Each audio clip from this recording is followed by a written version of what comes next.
हो रही है क्या, या ताकत दिखाने की कोशिश हो रही है?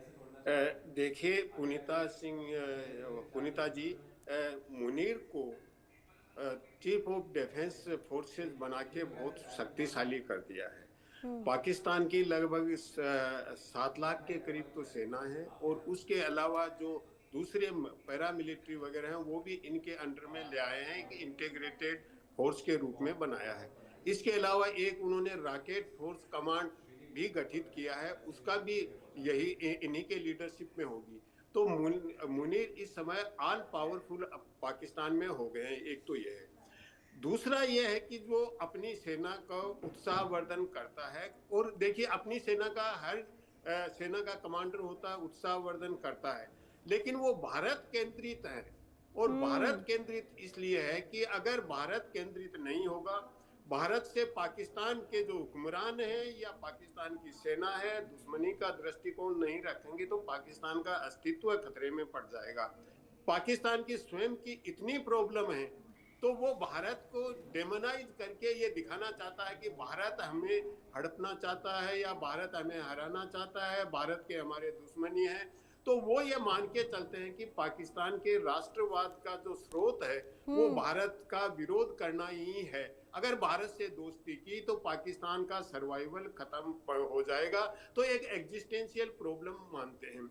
अभी जो उन्होंने कहा है, उससे पहले देखिए पहलगाम हुआ, उसके हफ्ते भर पहले उन्होंने कहा था कि कश्मीर तो हमारा जगलर वेन है पाकिस्तान का। उसके बाद उन्होंने कई बार पाकिस्तान की सेनाओं के एकेडमी वगैरह में एड्रेस किया, तो ये कहा कि कश्मीर हमारा कोर इश्यू है, हम कश्मीर पाकिस्तान का पार्ट है, बहुत सी बार ये कह रहे हैं। और केवल ऐसा नहीं है कि सेना प्रमुख कह रहा है, पाकिस्तान का पूरा एस्टेब्लिशमेंट है उसका भारत विरोधी दृष्टिकोण है। अभी 3-4 दिन पहले पाकिस्तान के फॉरेन मिनिस्ट्री के स्पोक्स पर्सन है ताहिर अंद्राबी, उन्होंने भी ये कहा कि हम चीन के साथ हैं। अरुणाचल को लेके उन्होंने उनसे सवाल पूछा तो उन्होंने स्टेटमेंट दिया, नहीं कहना चाहिए उनको क्योंकि वो भारत और चीन का मामला है। तो उन्होंने कहा हम चीन के साथ हैं। तो ऐसी पाकिस्तान का दृष्टिकोण है। तो पाकिस्तान के जितने वो रूलिंग एलिट है, चाहे मिलिट्री हो चाहे हुक्मरान हो, उनके सर्वाइवल का के स्ट्रेटेजी है कि भारत को एक दुश्मन के रूप में प्रोजेक्ट किया जाए। तो ये तो कोई अस्वाभाविक नहीं है। तो इस तरह के स्टेटमेंट देके क्या भारत के साथ वो फिर से कोई मिस एडवेंचर करेंगे? मुझे नहीं लगता कि वो तत्काल कोई मिस एडवेंचर करेंगे, लेकिन जो आतंकवादी गतियां हैं, प्रोक्सी वार की स्ट्रेटेजी है, उसको वो निश्चित रूप से इंटेंसिफाई करेंगे मुनीर, अपने फोर्स के हिसाब से भी, और पाकिस्तान का जो सिविल एडमिनिस्ट्रेशन है वो भी इनकी मदद करेगा। और सिविल एडमिनिस्ट्रेशन के साथ साथ जो जिहादी है, जो एक्सट्रीमिस्ट एलिमेंट है, उनका तो मिलिट्री का पहले से ही देखिए, दहशतगर्दी और वर्दी दोनों का जो गठबंधन है वो तो पहले से है। लेकिन एक प्रजातांत्रिक सरकार होती है तो हम ये मान के चलते हैं कि वो शांति की बात करेगी, वो भारत के साथ अच्छे रिश्ते बनाएगी। और जब भी बनाने का प्रयास किया है, जब भी वो मीनिंगफुल डायलॉग पाकिस्तान के साथ भारत का शुरू हुआ है, कहीं न कहीं कोई न कोई ऐसी घटना की है, चाहे वो पहले कंपोजिट डायलॉग हो, चाहे वो लाहौर स्पिरिट हो, जब भी कुछ हुआ है तो उसको डिरेल करने के लिए पाकिस्तानी सेना और दहशतगर्दी वर्दी और दहशतगर्दी ने कोई न कोई ऐसा कारनामा किया है कि जो बातचीत की प्रक्रिया है, शांति की प्रक्रिया है, वो डिरेल हो जाए, वो नहीं हो। तो ये पाकिस्तान के बारे में कि पाकिस्तान का मुनीर क्या बोलेगा, ये अनएक्सपेक्टेड नहीं है। हम एंटीसिपेट कर सकते हैं कि मुनीर साहब कल क्या क्या बोलने वाले हैं, अगर कोई बोल रहे हैं तो ये तो अस्वाभाविक बिल्कुल नहीं है पुनीता जी। तो आगे क्या स्थिति बनती है ये देखने की बात है।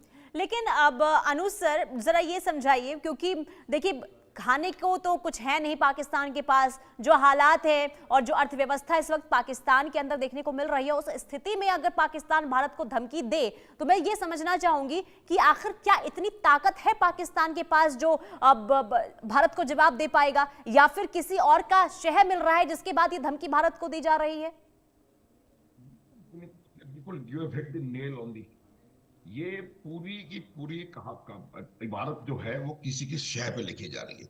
आज मीर को कहीं ना कहीं इस प्रकार का वो है कि वो समझता है कि अमेरिका जो है वो हमारा बहुत घनिष्ठ मित्र हो गया है और अमेरिका हमारे लिए कुछ भी करने को तैयार है। मैंने आपको छुपे शब्दों में बता दिया कि किसकी शय पर ये बातचीत हो रही है, लेकिन एक बात मैं आपको साथ साथ बता देना चाहता हूं, आपके दर्शकों को पता होना चाहिए, अमेरिका दुनिया में किसी का मित्र नहीं है, वो सिर्फ अपने इंटरेस्ट देखता है।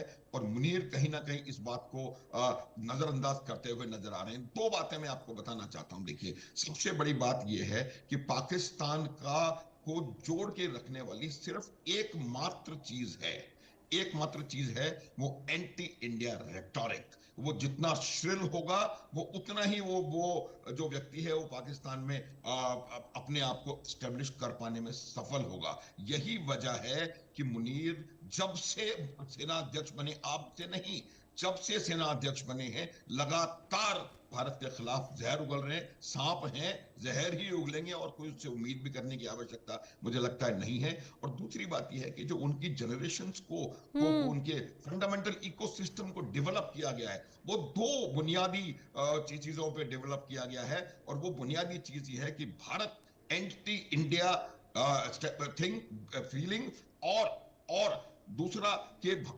पाकिस्तान जो है एक बहुत बड़ा इस्लामिक समर्थक राष्ट्र है। तो चार सब बातें पाकिस्तान के लोगों को भी पता होनी चाहिए। जितना नुकसान पाकिस्तान ने मुसलमानों का किया है, चाहे वो बांग्लादेश के 40 लाख मुसलमानों की का हत्या हो, या फिर जॉर्डन में 27,000 फलस्तीनियों के मर्डर हो, या फिर खैबर पख्तूनख्वा में अपने खुद के मुसलमानों के प्रति एयर में F-16 और हेलीकॉप्टर गनशिप्स का इस्तेमाल हो, या बलूचिस्तान में तो ये तमाम पाकिस्तान जो है वो मुसलमानों का सबसे बड़ा घातक दुश्मन पाकिस्तान मेरे हिसाब से है। ये बात उनको समझने की जरूरत है। अब जहां तक प्रश्न मुनीर का है, मुनीर जो है एक बहुत ही ज्यादा, मेरे को लगता है कि बहुत डरे हुए, क्योंकि वो बात हमको समझने की आवश्यकता है कि जितनी फील्ड्स की वो बात कर रहे हैं वो सब में वो पिटाई खा चुके हैं। और इस वजह से उनको ये लगता है, अमेरिका का इंटरेस्ट है कि अमेरिका पाकिस्तान की ओर देख रहा है दो चीजों के लिए। एक, पाकिस्तान से वो चीन के ऊपर नजर रखना चाहता है, चीन को काउंटर करना चाहता है, चाहे वो बगराम पाकिस्तान की मदद से अफगानिस्तान में लिया जाए या और कोई तरीके से वहां बेसिस लेकर के। इसीलिए वो पासनी पोर्ट को वहां पर लेने का प्रयास कर रहे हैं पुनीता, और वो मुझे लगता है अमेरिका को पाकिस्तान पासनी पोर्ट बेचने वाला है। दूसरी चीज ये है कि अमेरिका को कहीं ना कहीं ये लग रहा है कि उनको गाजा में एक ऐसी फोर्स की जरूरत पड़ेगी जो कि वहां पर हमास को डिसआर्म कर सके, या वहां पर पीस कीपिंग तो क्या करेंगे ये लोग, वहां पर अपना काम कर सके। तो उसमें वो ट्रंप की रिक्वायरमेंट है, और उसकी वजह से ट्रंप जो है इनको लगातार शय दे रहे हैं और इनको बता रहे हैं कि ये बहुत हमारे फेवरेट हैं, this that and the other. तो हमको ये समझने की आवश्यकता है कि ये वही पाकिस्तान है जिस पर अमेरिका को भरोसा है कि ये दोबारा गाजा में जाकर के फलस्तीनियों को मारने में हिचकेगा नहीं, उनको डिसआर्म करने में हिचकेगा नहीं। और ये तो सर पूरी दुनिया को पता है कि जो ट्रंप हैं वो किस तरीके से मतलब खुद का फायदा देखते हैं। अगर खुद का फायदा हो तो उस तरफ जाते हुए नजर आते हैं। तो क्या ये पाकिस्तान को समझ नहीं आ रहा है, जिस वजह से अब ये इतना उत्साहित होकर कह सकते हैं कि धमकियां भारत को दे रहा है? तो क्या पाकिस्तान इससे अनजान है या फिर सब कुछ जानकर अनजान बनना चाह रहा है? मेरे लिए प्रश्न है, देखिए, पाकिस्तान की जो सबसे बड़ी रिक्वायरमेंट है, आज पाकिस्तान की बहुत बड़ी समस्या मैं बताता हूं, वो ये है उनकी अर्थव्यवस्था पूरी तरह से चरमराई हुई है। ये हमको समझने की जरूरत है कि इकोनॉमिक बेल आउट कब दिया जाता है। इकोनॉमिक बेल आउट उस समय दिया जाता है किसी भी राष्ट्र को या किसी भी संगठन को जब वो पूरी तरह से चरमरा गया हो।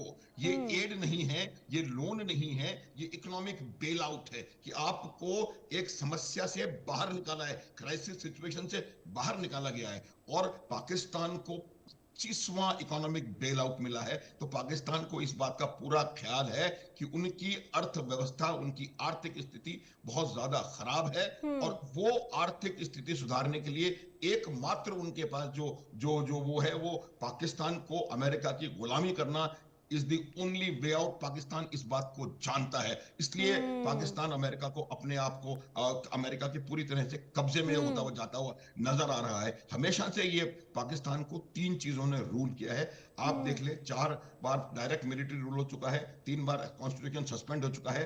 पाकिस्तान AAA से गवर्न होता है, अल्लाह, अमेरिका और आर्मी। अल्लाह अमेरिका आर्मी पाकिस्तान को गवर्न कर रही है, और यही वजह है कि पाकिस्तान के 24 प्रधानमंत्री हुए, एक ने भी अपना टेन्योर पूरा नहीं किया। जिस प्रधानमंत्री ने आर्मी चीफ को आउट ऑफ टर्न जाकर के प्रमोशन दिया, चाहे वो भुट्टो ने जियाउल हक को दिया हो या परवेज मुशर्रफ को दिया हो, या ये उन तमाम ने कहीं ना कहीं जाके तख्ता पलट किया है। और आज पाकिस्तान को तख्ता पलट की भी जरूरत नहीं है, क्योंकि असीम मुनीर ने अपने आप को संवैधानिक तौर पे इतना शक्तिशाली बना लिया है। और यही वजह भी हो सकती है ना कि सर जब अपना प्रभावशाली खुद को मानने लगे हैं तो सबसे पहले आके धमकी भारत को ही दी गई है। लेकिन करोरी सर, मैं ये आपसे समझूंगी, जो धमकियां दी गई है भारत को, क्या ये पाकिस्तान को पता है कि उसकी विश्वसनीयता कितनी है, कितनी टिकाऊ उसकी ये धमकियां हैं? किस तरीके से आप इसे समझ रहे हैं सर? देखिए, स्वयं मुनीर के लिए भी एक एग्जिस्टेंशियल क्राइसिस है बनने के बाद भी, क्योंकि पाकिस्तान के आंतरिक हालात देखिए हमें तो पाकिस्तान से को इतना कमजोर नहीं माना, हमारी अदावत है तो कभी भी दुश्मन को कमजोर नहीं मानना चाहिए अगर अदावत है तो। लेकिन स्वयं पाकिस्तान के जो आंतरिक हालात हैं उसको देखते हुए मुनीर के लिए भी खतरा है। अगर कोई प्रजातांत्रिक शासन व्यवस्था मजबूत होती है तो मुनीर के अस्तित्व खतरे में पड़ सकता है। वो इसलिए पड़ सकता है, अगर मैं अनुज जी की तरह से कहूं तो तीन ए नहीं 3 M भी हैं, मुल्ला, मिलिट्री और मिलिटेंट, वो भी गवर्न करते हैं। खैर वो तो अलग बात है। लेकिन जो तहरीक इंसाफ पार्टी है इमरान खान की, उसका पॉलिटिकल बेस बहुत है, और पिछले चुनाव में ठीक है सर, माफी के साथ मैं यहाँ पर रोकना चाहूंगी, समय अब आगे की इजाजत नहीं दे रहा है। बहुत शुक्रिया आप दोनों का इस चर्चा में जुड़ने के लिए। कुल मिलाकर देखिए, जो धमकियां दी गई